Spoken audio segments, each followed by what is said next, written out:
আসসালামু আলাইকুম ভিউয়ার্স, আশা করি সকলে ভালো আছেন। তো চলে আসলাম আপনার মাঝে আবার একটি নতুন নিয়োগ বিজ্ঞপ্তি নিয়ে, যেটি হচ্ছে সিভিল সার্জনের কার্যালয় গাজীপুর। তো এখানে টোটাল হচ্ছে 4টি ক্যাটাগরিতে 56 জন লোক নিয়োগ করা হবে, যেটি পুরো একটি সরকারি নিয়োগ বিজ্ঞপ্তি, যেটি প্রকাশিত হয় 25/4/2024 খ্রিস্টাব্দ। তো এখানকার পদের নাম, পদের সংখ্যা, জাতীয় বেতন স্কেল 2015 অনুযায়ী শিক্ষাগত যোগ্যতা, অভিজ্ঞতা এবং কোন জেলার প্রার্থীগণ আবেদন করতে পারবেন, কোন জেলার প্রার্থীগণ আবেদন করতে পারবেন না। তাছাড়া এখানে থাকতেছে এটি ওয়েবসাইট অনলাইনে কিভাবে আবেদন করবেন এবং আবেদনের শুরুর তারিখ এবং শেষের তারিখ, সব বিস্তারিত তথ্য আমি এই ভিডিওর মাধ্যমে আপনাকে জানাবো। তবে পুরো ভিডিওটি শুরু করার আগে আপনাদের মাঝে আমার ছোট্ট একটা রিকোয়েস্ট। আপনারা যারা আমার চ্যানেলে আছেন তাদেরকে অসংখ্য ধন্যবাদ ও স্বাগতম। আর যারা নাই তারা ইউটিউবে গিয়ে সার্চ করবেন গোল্ডেন জব এক্সপ্রেস।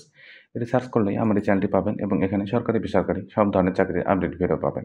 পাশাপাশি এখানে শুক্রবার যে সাপ্তাহিক চাকরির ডাক বিজ্ঞপ্তি, সেটিও এখানে ভিডিও আকারে পাবেন এবং পুরো সপ্তাহ জুড়ে যে নিয়োগগুলো দেওয়া হয় সেগুলো এখানে পেয়ে যাবেন। তো সবশেষে আপনাদের মাঝে একটাই কথা, যে আমার চ্যানেলটি দয়া করে সাবস্ক্রাইব করবেন, লাইক করবেন, কমেন্টস করবেন, শেয়ার করবেন এবং পাশে থাকা বেল আইকনটি চাপ দিবেন, যাতে আরও আপডেট ভিডিও আমি পাবলিশ করার সাথে সাথেই আপনাদের মাঝে পৌঁছে যায়।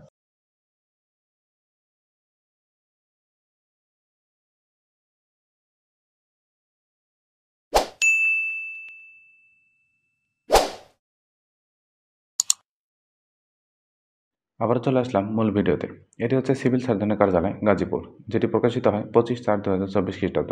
নিয়োগ বিজ্ঞপ্তি: স্বাস্থ্য ও পরিবার কল্যাণ মন্ত্রণালয় স্বাস্থ্যসেবা বিভাগের প্রশাসন 1 সারাক নম্বর এত মোতাবেক স্বাস্থ্য অধিদপ্তর দিন সিভিল সার্জন কার্যালয় গাজীপুর এবং তার নিয়ন্ত্রণাধীন প্রতিষ্ঠানসমূহে স্থানীয় রাজস্ব খাতভুক্ত গ্রেড ভিত্তিক সরাসরি 11 থেকে 20তম গ্রেডভুক্ত নিম্নলিখিত শূন্যপদে এই ওয়েবসাইটের মাধ্যমে অনলাইনে আবেদন করা যাচ্ছে। এই ওয়েবসাইট লিঙ্ক আমার ডিসক্রিপশন বক্সে আপনারা খুব সহজেই পেয়ে যাবেন। তো প্রথমে যেটি দিচ্ছে পদের নাম, সেটা হচ্ছে কম্পিউটার অপারেটর। এখানে পদের সংখ্যা আছে 2টি। এটা জাতীয় বেতন স্কেল হচ্ছে 13, গ্রেড হলো 13। এটা বেতন স্কেল হলো 11,000 থেকে 26,590 টাকা। এটা শিক্ষাগত যোগ্যতা অভিজ্ঞতা ক নম্বর, কোনো স্বীকৃত বিশ্ববিদ্যালয় হতে বিজ্ঞান বিভাগে সম্মান বা সমমানের ডিগ্রি। খ নম্বর, কম্পিউটার চালানোর দক্ষতা হতে হবে।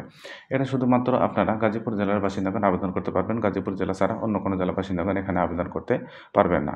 2 নম্বর যেটি সেটি হচ্ছে পরিসংখ্যানবিদ। পদের সংখ্যা আছে 1টি। এটা হচ্ছে গ্রেড 14, বেতন স্কেল হলো 10,200 থেকে 24,680 টাকা। এখানে শিক্ষাগত যোগ্যতা ক নম্বর, কোনো স্বীকৃত বিশ্ববিদ্যালয় হতে পরিসংখ্যান, গণিত, অর্থনীতি বিষয়ে স্নাতক বা সমমানের ডিগ্রি। খ নম্বর, কম্পিউটার চালানোর দক্ষতা থাকতে হবে। 3 নম্বর যেটি সেটি হচ্ছে স্বাস্থ্য সহকারী। পদের সংখ্যা আছে 50টি, অনেক বেশি, আপনারা দেখে নেবেন। গ্রেড হলো 16। এখানে হচ্ছে 9,300 থেকে 22,490। শিক্ষাগত যোগ্যতা: কোনো স্বীকৃত বোর্ড হতে উচ্চ মাধ্যমিক সার্টিফিকেট বা সমমানের পরীক্ষা উত্তীর্ণ, মানে আপনারা এইচএসসি পাস হলেই স্বাস্থ্য সহকারী পদে আবেদন করতে পারবেন। 4 নম্বর যেটি সেটি হচ্ছে গাড়ি চালক। এখানে পদের সংখ্যা আছে 3টি, যেটা হচ্ছে গ্রেড 16। এখানে বেতন স্কেল 9,300 থেকে 22,490। এটি শিক্ষাগত যোগ্যতা: কোনো স্বীকৃত বোর্ড হতে জুনিয়র স্কুল সার্টিফিকেট বা সমমানের পরীক্ষা উত্তীর্ণ, মানে আপনারা জেএসসি পাস হলে আবেদন করতে পারবেন। খ নম্বর হচ্ছে হালকা গাড়ি চালানোর বৈধ ড্রাইভিং লাইসেন্স থাকতে হবে এবং অভিজ্ঞতা সম্পন্ন চালকদের অগ্রাধিকার দেওয়া হবে।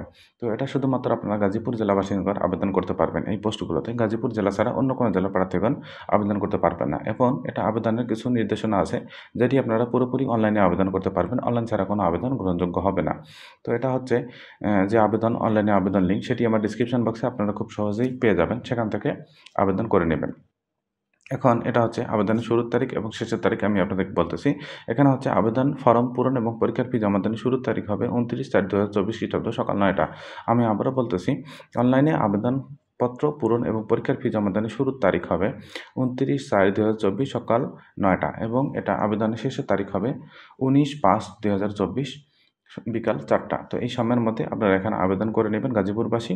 তো এতক্ষণ পুরো ভিডিওতে আমার সাথে থাকার জন্য আপনাদেরকে অসংখ্য ধন্যবাদ।